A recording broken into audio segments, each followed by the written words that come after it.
Time for the second question. So this one's a fun question. You pick a number from 1 to 6, and then we'll see which question you end up picking. Okay. 3. 3. Okay. Um, did you ever have any other career aspirations aside from being a professor?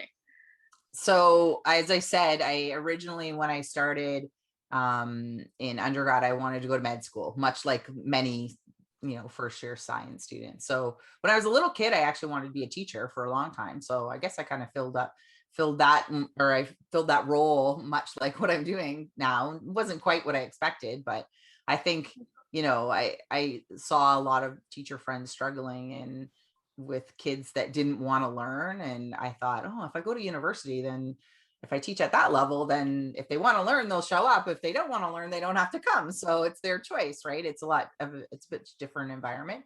And, Mm-hmm. I'm not dealing so much with kids and behaviors and things like that. It's more having adult conversations with people too. So it was kind of the best of both worlds. But yes, I did want to go to med school at one point in my undergrad in biochem. And even I think all the way up into my master's, even, I thought it was always in the back of my mind, am I going to give up on this? And when I applied for my PhD, I applied one more time to med school. And I thought, whichever one I get into, that's the one I'm meant to do.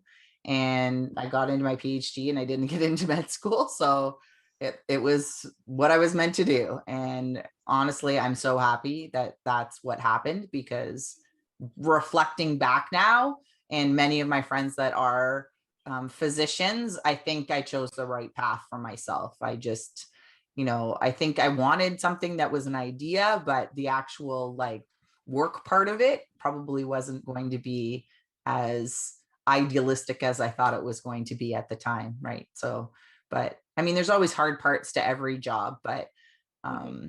it's, it takes a special person to go into healthcare and be able to deal with all of the hard things that happen in healthcare environments too.